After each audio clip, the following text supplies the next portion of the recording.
ભાવનગરની મેડિકલ કોલેજના વિદ્યાર્થીઓ સાથે બનેલી રેગિંગની ઘટનાને પગલે એનએસયુઆઈ મેદાનમાં આવી ગયું હતું। જુનિયર મેડિકલ સ્ટુડન્ટ સાથે થયેલી રેગિંગની ઘટનાને પગલે એનએસયુઆઈ દ્વારા ઓફિસમાં સૂત્રોચ્ચાર પોકારવામાં આવ્યા હતા। એનએસયુઆઈ દ્વારા રેગિંગની ઘટનાને લઈને લેખિતમાં રજૂઆત કરી આરોપીઓ સામે દાખલો બેસે તેવી કાર્યવાહીની માંગ કરાઈ હતી।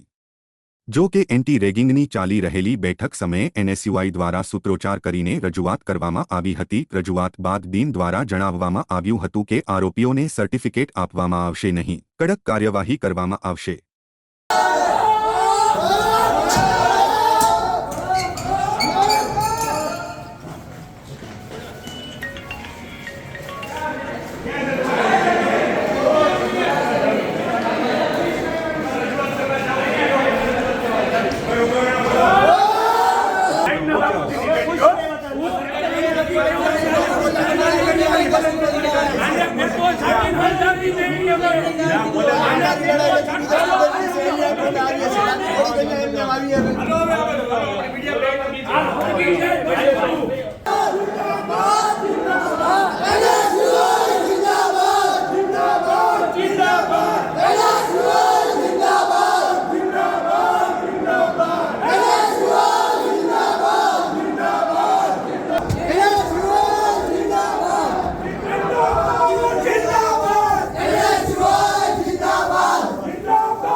અમે તો અહીંયા છીએ જ પણ બધાનો સાહેબ તો આનો નિર્ણય સાહેબ અત્યારે સાહેબ ઇન્ડિકેટ ગવર્મેન્ટની સાહેબ મીટિંગ પડી છે પછી સાહેબ નિર્ણય આવી જશે કે શું વિદ્યાર્થીઓ પર પગલાં લીધા બરોબર છે સાહેબ અમારી એવી માંગણી છે સાહેબ કડકમાં કડક વિદ્યાર્થીઓ ભવિષ્યમાં આવું કોઈ ન કરે હું એમ કહું છું એ લોકોને સાહેબ ડિગ્રી રદ થાય ત્યાં સુધી સાહેબ કડક પગલાં ભરો।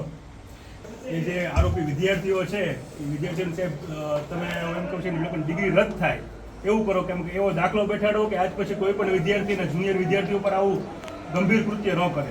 વિદ્યાર્થીઓનું અપહરણ કરીને લઈ જાઓ એને આવી રીતે મારવો એ સાહેબ બહુ ગંભીર બાબત છે। નશાકારક વસ્તુઓ પીવડાવી સાહેબ આ આપણી શહેરને લાંછનરૂપ ઘટના છે। ભાવનગર જેવા સંસ્કારી નગરીમાં જો આવી ઘટના થતી હોય તો સાહેબ બહુ જ ગંભીર બાબત છે સાહેબ। તમે એવો દાખલો બેઠાડો કે આજ પછી કોઈ પણ વિદ્યાર્થીઓ વિચાર કરતા પણ ડરે। આરોપી તમે કીધું બંને પક્ષે મારે પૂછવું પડે સાહેબ, તમારે આરોપીને પૂછવું છે કે તમે આવું શું કામ કર્યું બટા એમ? પહેલા જેને કર્યું છે એને પહેલા પૂછવું પડશે। અચ્છા આરોપીને સાહેબ પૂછવું પડશે। આરોપી સાહેબ એનો મતલબ શું થયો? સાહેબ જબ જાણે છે તો એને શું કામ પૂછવું જોઈએ તમારે? પોલીસે ફરિયાદ લઈ લીધી છે। પોલીસે ક્યારે ફરિયાદ લીધી છે? જ્યારે કે પોલીસ ખોટી છે એવું લાગે છે। પોલીસ પંચનામું કામ કરે સાહેબ તમને કોપી આપી દે સાહેબ, ઈ તમારી પર પ્રૂફ થઈ ગયું કે આરોપી આવું કૃત્ય કર્યું છે એમ।